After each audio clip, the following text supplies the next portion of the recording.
Welcome back, guys. Hey, we're continuing where we left off. We're on our way to Gibbet Hill. We have our scoundrel, we have our brute. So let's move on to our next locale. All right, and we're traveling. Sometimes you'll have a. There we go. See, sometimes you'll have like a random scenario or random encounter when you're traveling on the roads. The road is deserted as you make your way towards Gibbet Hill. Trading in the area has effectively stopped for many months now, with so few daring to venture along the main highways. As you make your way along the trail, wending its way through a wooded grove, the crack of a twig snapping underfoot pierces the silence. You hear rustling in the undergrowth, getting louder as its source makes its way towards you.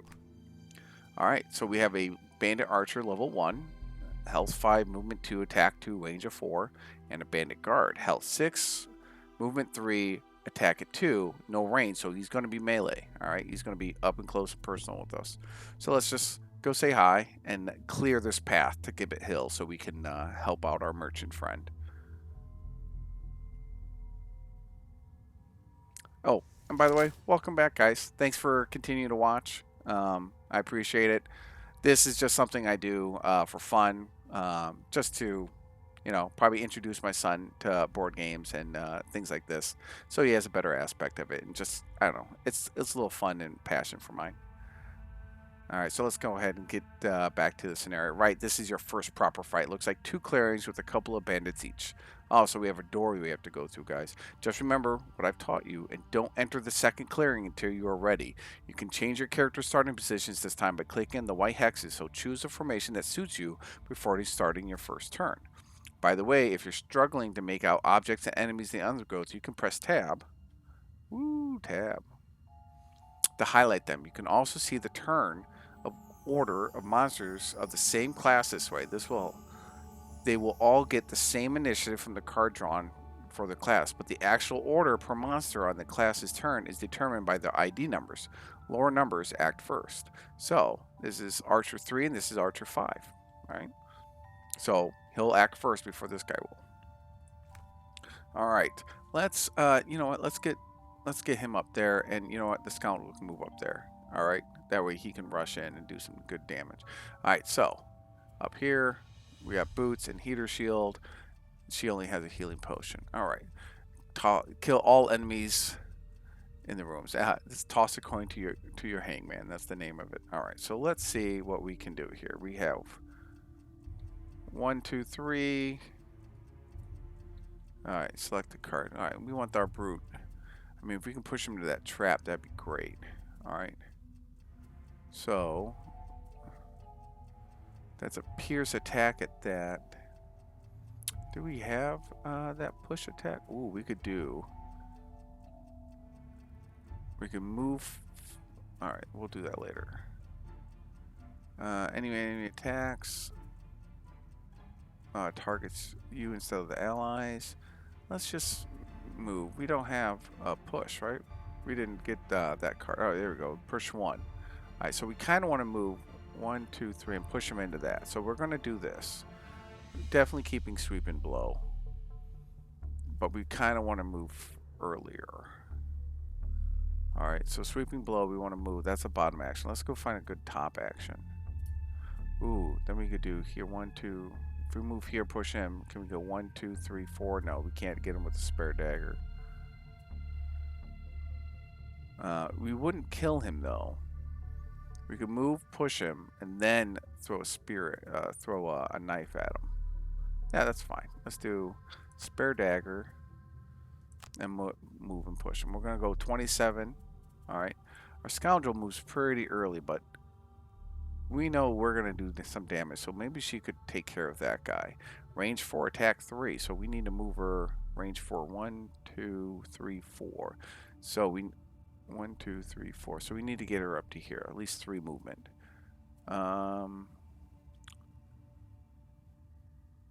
Let's see. Ooh, range 3, attack 2. Just in case he doesn't kill him, we can move here 1, 2, 3 and move him here.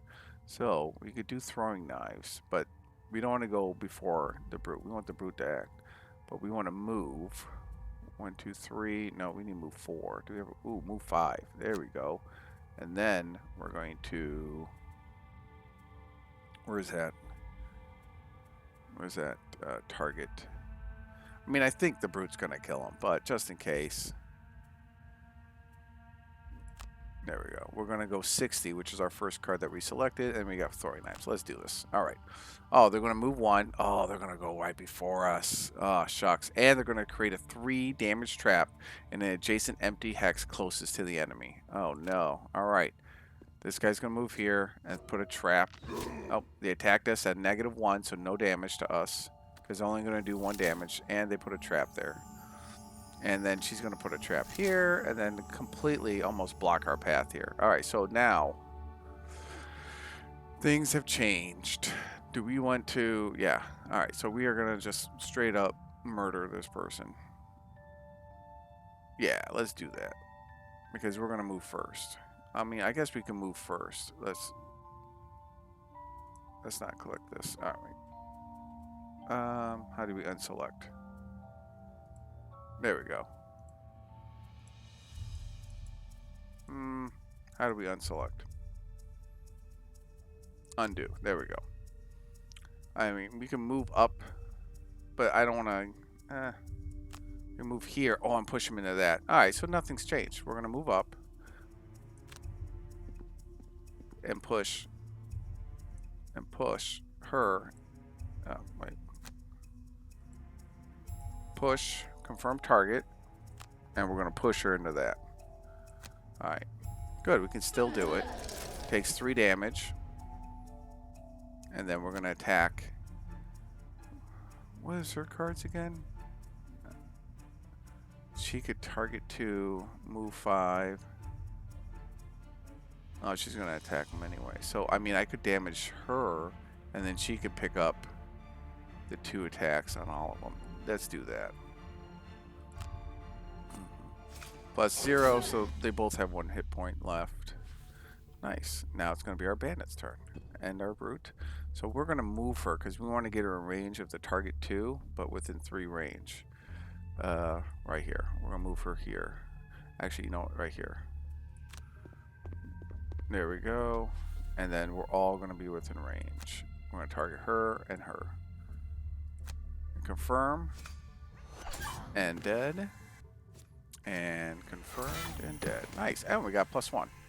Alright, we're going to end our turn. Because nobody took any damage. Alright, so now, next round. Even though the room is clear, we still have to pick 2 cards, right, to move us to the door.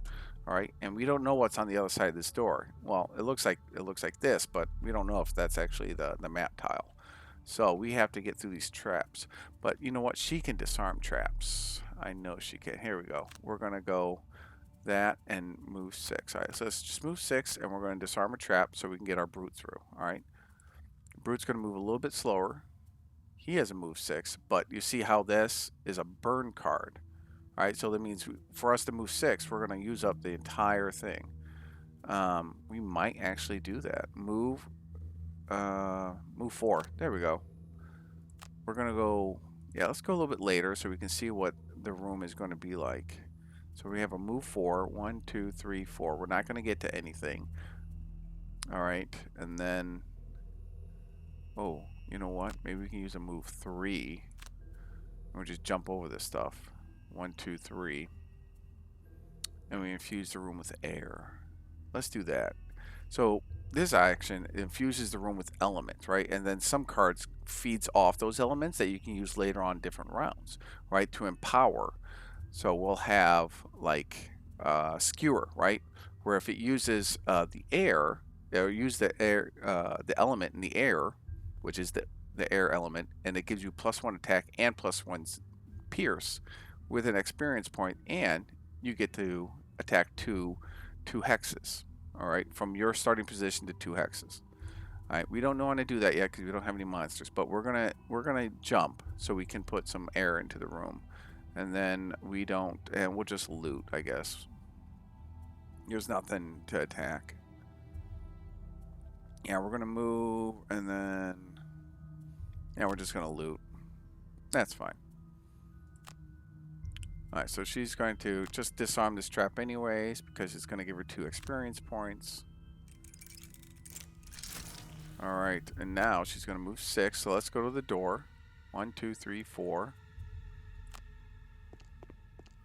All right, so we have, who do we have? Bandit Guard, 5 health, 2 movement, 3 attack, 2 attack, and then regular Bandit Guard, 5 health, 2 movement, 2 attack. 1, 2. So he's going to end up here. 1, 2. He's going to end up attacking us because they just drew. Whenever you reveal a room and the monsters inside of them, they always draw a card or they always take an action based on their initiative, right? His initiative is 30. So if you look up here, his initiative is 30. So he's going to move right after us. So we do not want to be within 2 spaces, right? 1, 2. He's going to attack us right through here. But we still have a couple movements, so we can actually end up back here and be completely safe, right? And we're going to pick up that gold. Now they're going to move, try to get to us. 1, 2, 3. Oh yeah, they moved 3, not 2. I don't know what I'm doing. That's okay. Only one of them got us. We'll just take 1 point.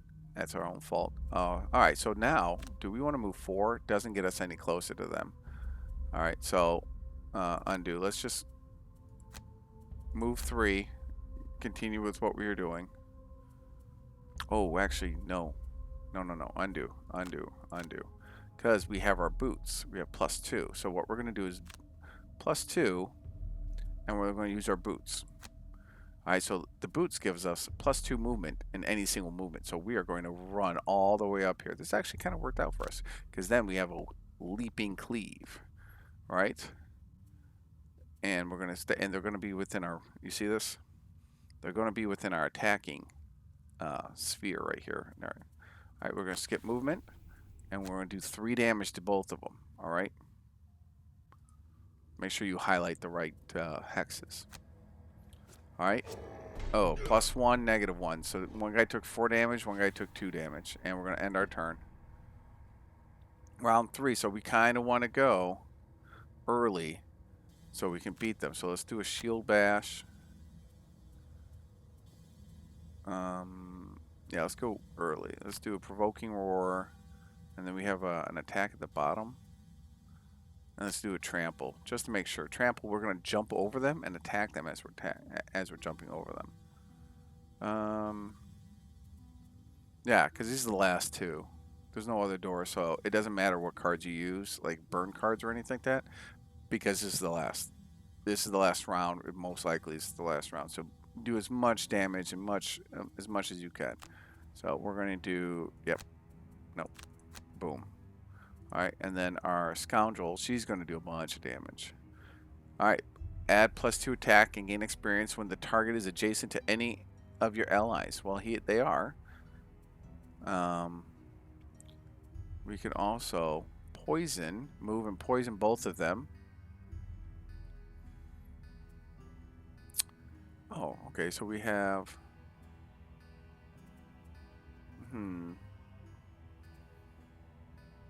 He's going to attack them both. We're going to attack the guy in front of us. And then move and poison everybody.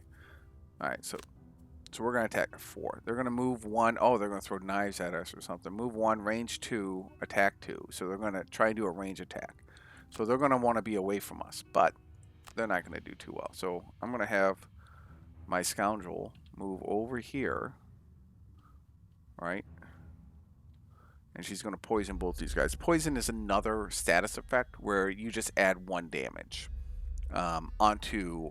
If you're poisoned, so you're going to take 1+ damage whenever you get attacked. All right. The only way to get rid of poison is if you heal, and if you heal any amount, it negates the whole heal. It just takes away your poison status. So it's good to like heal low and get rid of that poison. All right. So we're going to move here. Poison 1 adjacent enemy. We're going to skip movement. And we're going to poison this guy because he has 3 health. So we're going to make sure that he's going to take 1 extra damage. And then we're going to attack and +2. You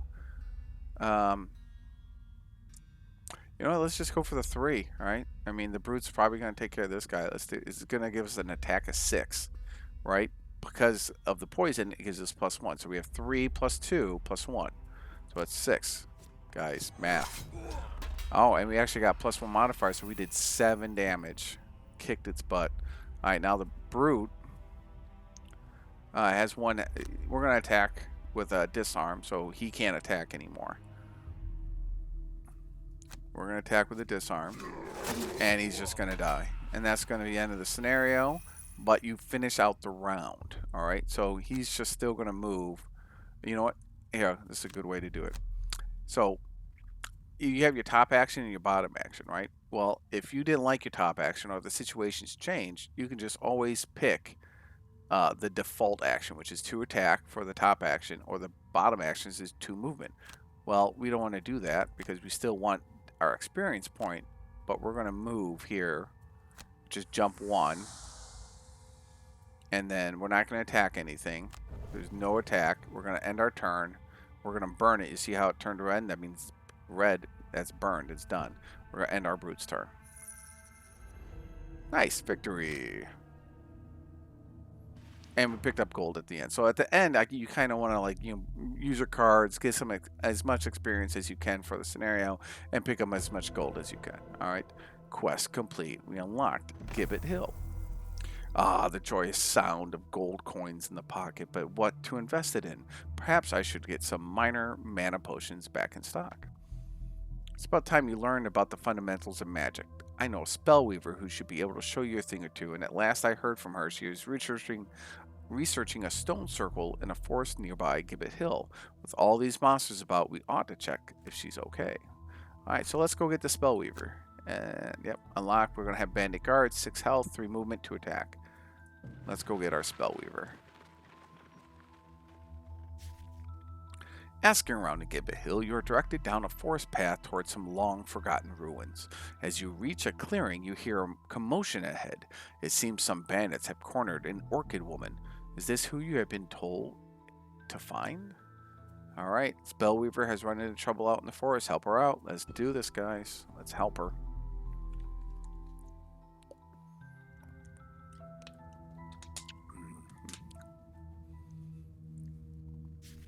Alright, meet the Spellweaver, a powerful but fragile magic wielder who can harness the natural elements of the world. Good thing we found her when we did. That's a lot of bandits. Ooh, that's a lot. We are surrounded. To get her out of this mess, you'll need to harness the power of the elements infused in the battlefield. The elemental infusions display can be seen on the right of the screen, indicating which magical elements available for consuming. In this scenario, the ice element is already infused, but elements are normally infused for 2 rounds through using actions when element symbols on them. Available for consumption after the turn which they're infused. After the turn. So you infuse the room, but you can't use it until after the next turn. This round, you must consume the ice element to augment Freezing Nova's attack, killing as many bandits as you can. Survive the round by using a jump move to get out of reach. Alright, so we are surrounded. 5 health, 3 health, 5 health. Oh, alright. Consume ice to power up Freezing Nova and kill the weaker bandits. Use a jump to survive the round. We don't know what they're going to do, but we are going to go early because we're going to use a Freezing Nova and use that. You see this little ice element over here? That's what we know. And then we want to move. So we're going to freeze, top action, move, bottom action. And that's a move 8 with a jump. So that's pretty good. They're going to move 50. Go at 50, move 3, attack 2. Alright, so let's use this. Oh, okay, so we don't have to click over here. We click over here. We're going to consume the ice and damage everybody, and we're going to immobilize it. Target all adjacent enemies and mobilize them. Plus 1 damage. So we're going to do 3 damage. And then we're just going to select everybody around us, which it already did for us. That's good. Confirm targets. Oh, that was cool. Oh, we killed the weaker ones. And we immobilized these guys. Alright. So, if you see, these are obstacles. Can't go through them. Alright, some gold. He's 11, 6, and 12. Alright, so we're going to move, because this guy's going to move first. Well, we're going to move actually just right back here and put ourselves somewhat in a corner. But I think we'll be alright. We're going to burn that card. And we used the air element, and we created air element. By consuming the ice element, Freezing Nova dealt 3 base damage instead of 2, knocking out 3 bandits, plus applying the immobilized condition so the bandits couldn't chase after you is pretty darn powerful. Ride the Wind also infused the air element for you to use later if need be. You may also notice that there are only 3 unburnt cards remaining. The Spellweaver will be exhausted after the next round is over, as you cannot return burned cards via resting. Unfortunately, the Spellweaver has a very powerful trick up her sleeve. Many of her powerful cards may burn after usage, but the top half of Reviving Ether allows her to return all of her burned cards to her hand. Getting the timing right on this one, time recovery per scenario of all burned cards, is key to using Spellweaver well. Using the Spellweaver well is up to you. Kill the remaining bandit guards. Reviving Ether will recover all the burned cards, so you can finish these bandits off at your leisure. All right, so we have to short rest, because we can't long rest because they're just going to move and attack us. All right, we're going to short rest. This is fine. We're going to just lose. We're not going to need ice. We're not going to infuse ice or anything like that. All right, so we have to move. We're going to have to go early and use Reviving Ether. All right, so Reviving Ether is the top card. We need to use attack range 2, so we're just going to attack that guy. And we're going to go pretty early, so hopefully we go before the bandits, which we do. Oh, they're going to strengthen themselves. All right. So this guy's going to move 2. This guy's going to move 2. And this guy's going to move 2. All right. We have to get rid of this guy. Let's attack 2. All right. Let's see if we can get him. See if we can kill him. Oh, we got a +2. Nice. And we killed him. Nice. Very nice. All right. So let's recover all our burnt cards. And we're going to infuse darkness into the room. All right, permanently burned. That means we can never get it back. Let's get all our burned cards back.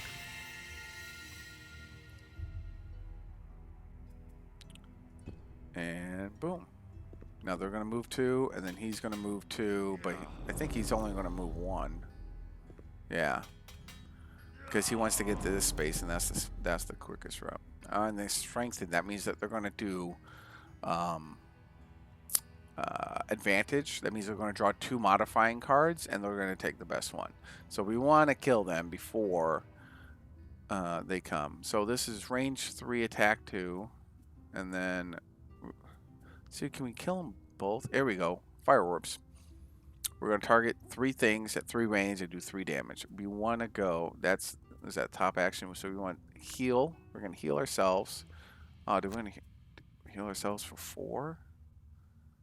Let's do healer. Let's just go early. All right, just in case that they get a really lucky draw card that lets them go early, and then we're going to attack them. All right, because healing for 3 or 4, that's not a big, huge difference. So let's do this. Move 2. See, they had 55. Move 2, attack 2, strengthen again. So this is the same thing that they did last round. All right. So, but what we're going to do is first we're going to heal ourselves for 3. She only has very little health. I think she only has 6 health because she's a level 1. Yeah, see, 6 health. And then we're going to select 2 targets. We could select up to 3, but we only have 2 enemies. So you can't select the same guy twice. Gain 1 experience point for each enemy targeted, and we're going to infuse the room with fire. All right, so let's confirm our targets. Ooh, ×2. That's 6 damage, -1. That's 2 damage. And bada bing, and we infuse the room with fire, and we still have dark. We're going to end. That was it. Victory. Good job, guys. Hey, we got Gibbet Hill open, the trade route, and we unlocked the Spellweaver. I think that's a good day. For helping her out of the bind, the Spellweaver has agreed to join our guild. As you saw, her abilities can be incredibly potent, but she can be a difficult character to work with due to the complexity of her tactics. Hey, good job, guys. So we got the Spellweaver. We did Gibbet Hill. We opened up the trade routes. We have our Brute. We have our Scoundrel. There's still 3 starting characters that we have to unlock. We have the Mind Thief, the Tinkerer, and the Cragheart. All right.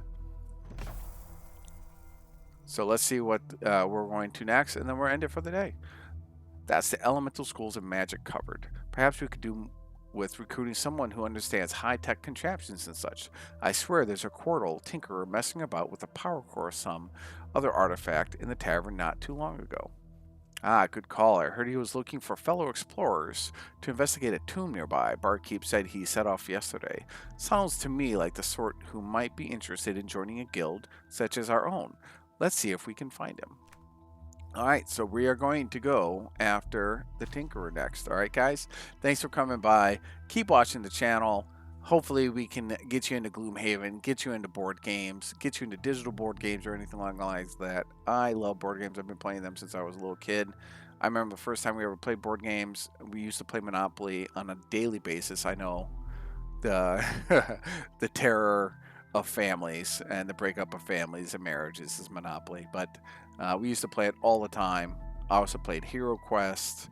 Um, I can't remember Hotels, Screaming Eagles, a bunch of those older games, Dungeon, when during the 80s and 90s. So come back, explore Gloomhaven with me, and hopefully this is still in early access, so they don't actually have the campaign in. This is a story mode I think that they put in there. Hopefully they can get the campaign, like from the box version, into the game. That'll be super fun. All right, thanks guys. See you later.